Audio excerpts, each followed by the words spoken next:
Hola a todos, ¿cómo están? Bienvenidos a esta tercera entrega de Teología del Poder. Hoy vamos a analizar uno de los conflictos más determinantes de nuestro tiempo. Estamos hablando de la tensión entre China y Estados Unidos.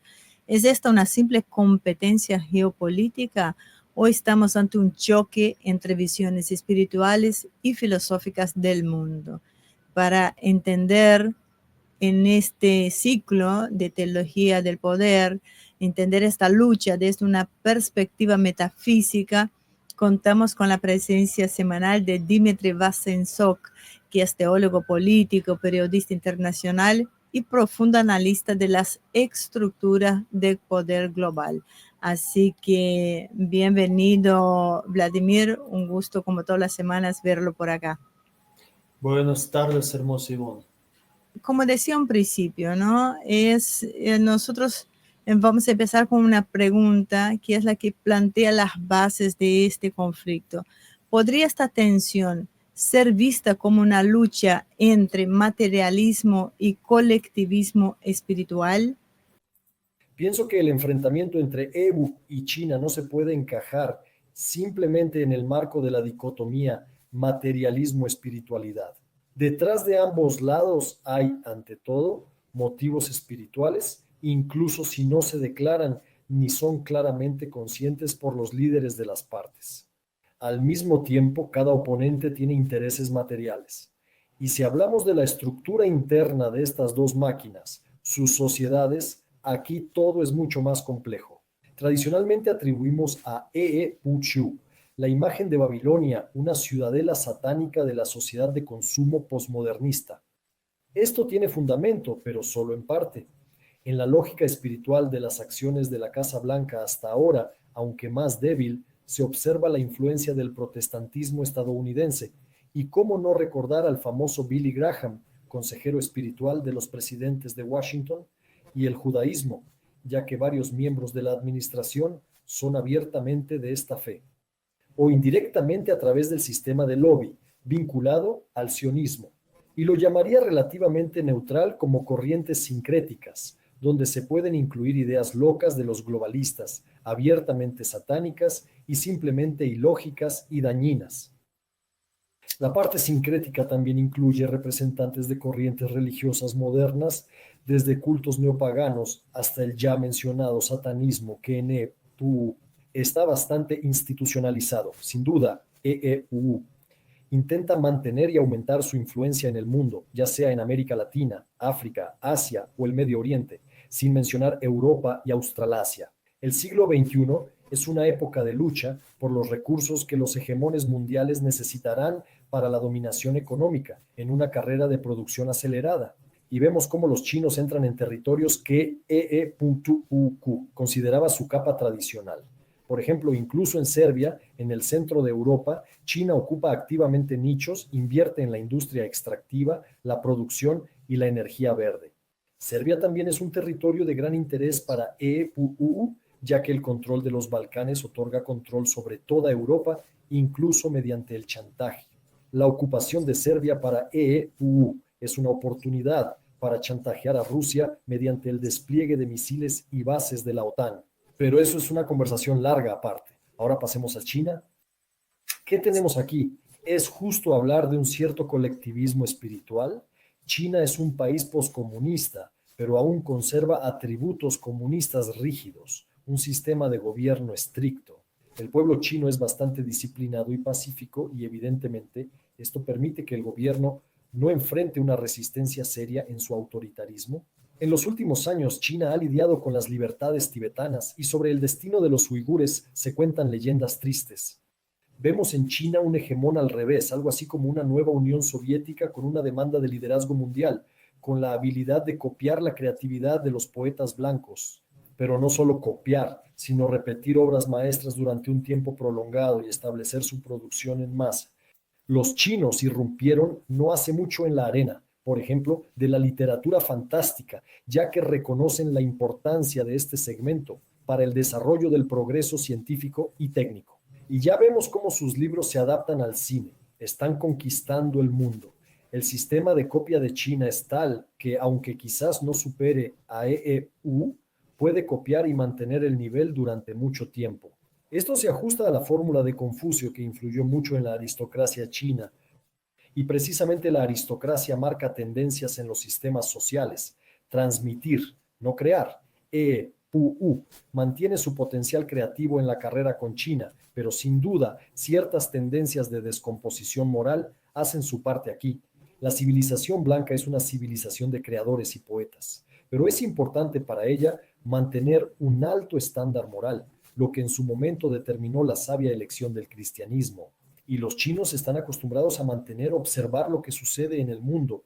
Observan y aceptan la belleza que ocurre a su alrededor y luego, gracias a su disciplina natural, maquinaria, comienzan simplemente a repetir la belleza vista y pueden sostenerse por mucho tiempo. Su civilización es muy antigua, son una mezcla de confucianismo, budismo y taoísmo. El confucianismo formuló en China una ética laboral que incluye la creencia en el valor del trabajo arduo, la lealtad a la organización, la frugalidad, la dedicación, la armonía en las relaciones, el amor por la educación y la sabiduría, así como la preocupación por la decencia social. El confucianismo se convirtió en la base de prácticas de gestión e ideología chinas específicas de la región, cuyas manifestaciones vemos en la política interna y externa del país. Muchas gracias, Vladimir. Siempre tan interesante escucharlo. El rol que juega el concepto de destino manifiesto y su contraparte en la filosofía china en la tensión actual entre estas potencias es mi próxima pregunta. El destino predeterminado fue una representación cultural común en los Estados Unidos del siglo XIX, según la cual a los colonos estadounidenses se les destinó expandirse por América del Norte sobre la necesidad y justificación del expansionismo, la conquista y colonización del lejano oeste.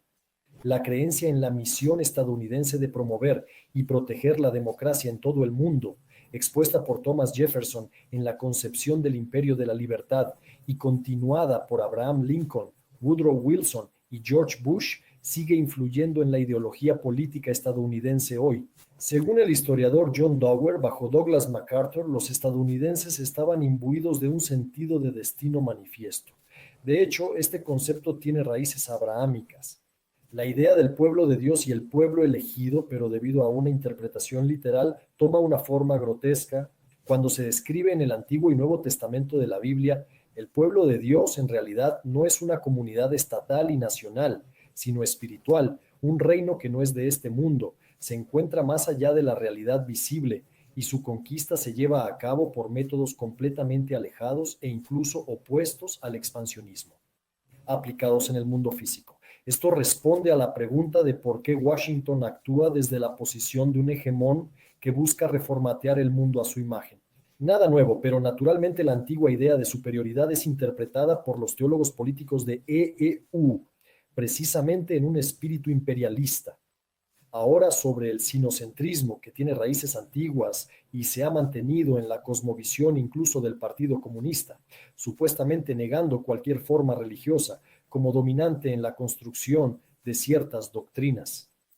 La formación de los principios básicos sobre los cuales los gobernantes chinos construyeron relaciones con vecinos cercanos y lejanos ocurrió simultáneamente con los procesos de formación del Estado, la formulación de las bases ideológicas y políticas de la sociedad china. Por lo tanto, no es sorprendente que el sistema de relaciones exteriores en formación en cierta medida copiara el sistema jerárquico de interconexiones que surgieron en China misma. De inmediato aclaramos que el término política exterior, así como el concepto de relaciones internacionales, no se adapta mucho a las visiones tradicionales chinas del mundo circundante, especialmente después de la formación en el territorio de China de un enorme imperio chino. Basta recordar la sentencia confuciana de que el verdadero soberano Wang no considera nada externo, así como que bajo el nombre de todo bajo el cielo, se piensa no solo en China, sino en todo el mundo. Una peculiar autopercepción de que somos responsables de todo en el planeta dejó su huella incluso en el carácter de la expansión territorial de los emperadores chinos, que se distinguía por la peculiaridad de que, Al suponer la expansión de su poder por todo el cielo, la doctrina tradicional no daba, en cualquier caso, hasta el comienzo de los tiempos modernos, especial importancia a la demarcación de las fronteras del imperio, y a veces incluso negaba la existencia de una frontera con los bárbaros de los cuatro lados y la periferia. Los enfoques de China hacia la globalización y su evolución en el siglo XIX representaron un ejemplo interesante de síntesis de elementos tradicionales y modernos. El sinocentrismo inicial y la actitud cautelosa hacia la globalización fueron reemplazados a finales de la segunda década del siglo por la disposición a asumir uno de sus centros. Su avance diverso, conceptual y práctico fue la adopción por parte del nuevo liderazgo del país en 2013 del proyecto de la Franja y la Ruta de la Seda. Con el tiempo se expandió, incluyendo en 2017 a países de América Latina e incluso Europa, rodeado de numerosos acuerdos entre participantes estatales y organizaciones internacionales. El núcleo de este proyecto es la infraestructura que conecta países de 3 continentes, en cuya creación China ha tenido mucho éxito en casa y cuya necesidad de desarrollo es muy aguda. De hecho, se trata de un poderoso impulso de globalización que emana de China con sus nuevas capacidades de ingeniería y financieras. China, por cierto, participa activamente en los BRICS y es uno de sus ideólogos. A diferencia de EEUU, China, por supuesto, tiende a actuar en la política mundial de manera más elegante y el arma de expansión de Pekín es económica, pero no debemos alimentar ilusiones al respecto. Además, algunos expertos chinos como Fan Ning y Van Xiaodun tienen la tesis de que la globalización en la que China ha entrado es un acuerdo entre las élites occidentales y parte de las élites chinas con el objetivo de explotar a China.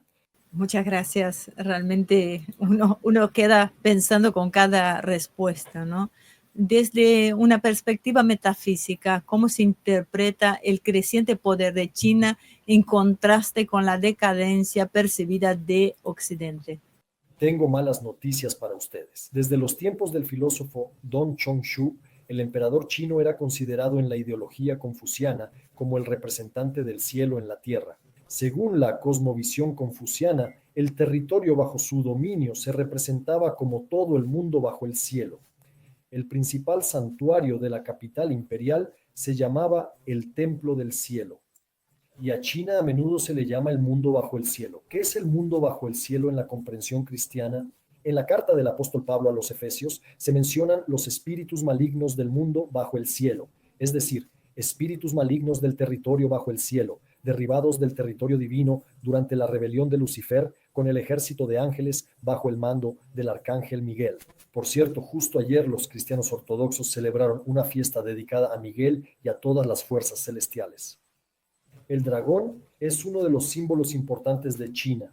El dragón Long habita en ríos, lagos y mares, pero puede elevarse al cielo, es decir, puede ascender a cierto nivel, pero no al divino, ya que le está prohibido. Está derribado a la tierra, sobre la cual gobierna de hecho, pero no más allá. Además, el ser humano, al que puede manipular y a veces convertir en instrumento de su obra, es un ser libre y no siempre obedece.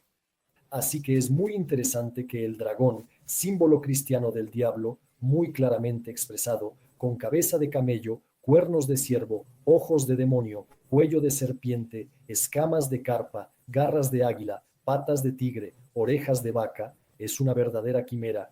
Y la quimera, por cierto, en la mitología griega antigua, es un mutante, un monstruo que incorpora elementos de otros seres. Por cierto, la expresión progenie de víbora no es casual.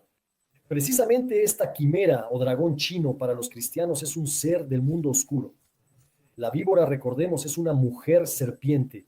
En general, la imagen de la serpiente y el dragón en la civilización cristiana está bastante claramente explicada. Es la imagen del enemigo de la humanidad. Su presencia en otras culturas, incluso si parte de su contenido parece positivo, el dragón chino se llama símbolo de bondad. Nos hace reflexionar que en la prehistoria tal vez este dragón realmente se apareció a la gente. Pero no debemos olvidar que Satanás dragón mentiroso usará la mentira para convencer a la gente de algo. Por lo tanto, por supuesto, el dragón pudo haberse aparecido a la gente una vez, llamarse a sí mismo un espíritu bueno, pero en realidad, a través del engaño espiritual, dirigirlos hacia el camino de la perdición. China, como cualquier hegemón mundial, por cierto, puede considerarse como un nuevo Babilonia. En general, todo esto se considera en la escatología cristiana como intentos del ya mencionado enemigo de la humanidad de llevar a toda la civilización o al máximo de sus representantes a jurar lealtad a sí mismo. Muchísimas gracias. Y para cerrar la entrega de este programa de hoy, que es poquito, ¿no? Cortito, pero contundente, ¿podría esta competencia estar señalando un cambio en la estructura espiritual del mundo, un reequilibrio de fuerzas? En particular sí, pero en general el mundo se mueve, según la revelación de Juan el Apóstol, hacia su fin lógico, la destrucción en la forma en que lo conocemos y la transformación, la reunificación del pueblo de Dios, el Creador en el reino celestial. ¿Cuándo sucederá esto? No lo sabemos. E incluso si logramos leer los llamados signos de los tiempos, cada vez solo podemos constatar que las palabras del Salvador y Señor nuestro Jesucristo siguen siendo ciertas, de que no nos corresponde conocer los tiempos y las fechas. Solo el Padre Celestial lo sabe.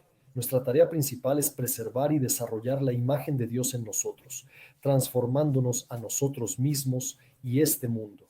Testifica que el amor es la energía suprema del universo y debemos ser sus conductores.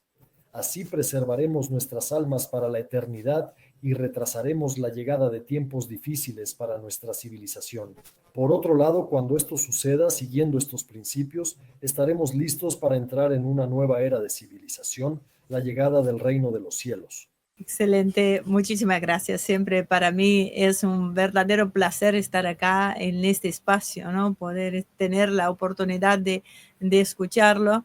Hoy nosotros analizamos cómo la tensión entre China y Estados Unidos va más allá de lo geopolítico. Nos metimos en la lucha entre valores fundamentales que podrían redefinir el equilibrio espiritual del mundo.